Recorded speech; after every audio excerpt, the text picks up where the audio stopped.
An Introduction to the Continent of Astilion by Archivist Carmen Wilder of the Koman Academy. Publication date 19th of January, 3019, KC. Salutations and congratulations, dear reader, for with your purchase of this volume you have gained the premier and foremost authority on that youngest continent, Astilion. I, Carmen Wilder, first Archivist of the Koman Academy, shall be your humble shepherd on your journey into the edges of the known. In this tome I shall impart unto you the most definitive accounting of the history recorded thus far of this most wondrous land, along with a deep, reverent understanding of the land itself. Though, know this, dearest reader, no accounting, however well written or entertaining or eye-opening, is a suitable substitute for the true land itself. And while some of my contemporaries may attempt to poke holes in my account of Astilion, fueled by their envy of my superior articulation and station at the Academy, it is, unfortunately, the case that I may err in my account of the history, though I should say that it comes with the territory, as my predecessors and they of long lives are given to opine, interject, or embellish to the detriment of factual record.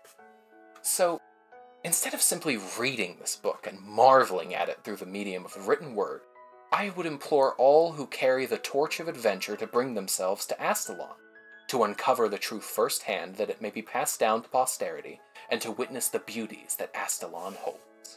The island of Astilion is quite a marvel, particularly with respect to its geography.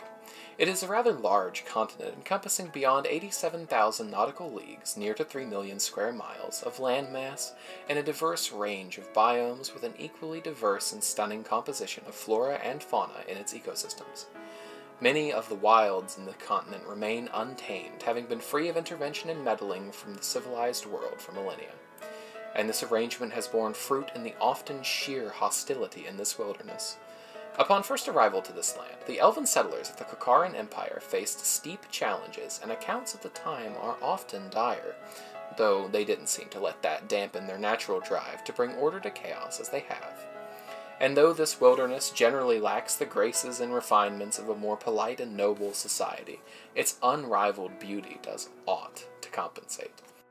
The south is split between the tranquil rolling grasslands of the autumn plains, whose sunsets are able to inspire a quietness of mind and a stillness of soul in even the most belligerent and brooding of men, and the lush, vibrant, and lively forests of the eastern woodlands, where the symphonies of the fauna would lead one to believe they'd stumbled into a cheery and fantastical kingdom of the arboreal critters there.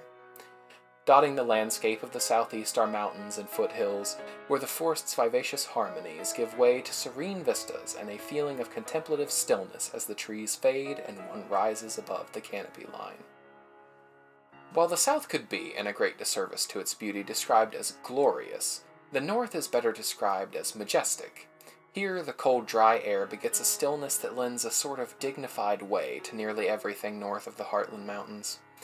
Here, even small, dull, and monotonous actions become an opportunity to connect with one's soul. The birds chirp a little more soulfully, the rabbits scamper a little more daintily, the deer bound a little more elegantly. Here it is a land where one can truly breathe and be unburdened of the follies and trials and tribulations of high society and academia, where one can make fated decisions and be left with not a second thought afterward. Much of this majesty is, however, tempered by ferocity.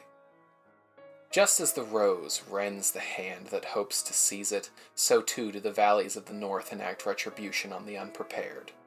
In the winters this land becomes one of hardship, turmoil, and even death. In this place, in these winters, the snow buffets anything that dares stand in its path. It covers the ground as though it were a blanket, hoping to tuck the north into its yearly rest, with its unforgiving blizzards seeking to smother all those who would disturb its sleeping babe. The settlers of then, as the elves of now, report snowfalls as massive as 20 feet. Particularly bad winters are known to kill off much of the game, leading to food shortages that forestalled exploration by settlers in antiquity, and that threatened the disparate settlements of the area in already the most vulnerable and fraught with hardship season of the year. Such is the balance of this land.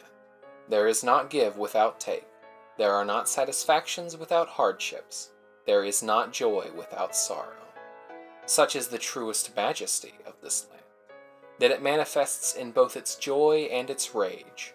This is not a land for the weak of will or the unappreciative of its lessons and its beauty in all forms.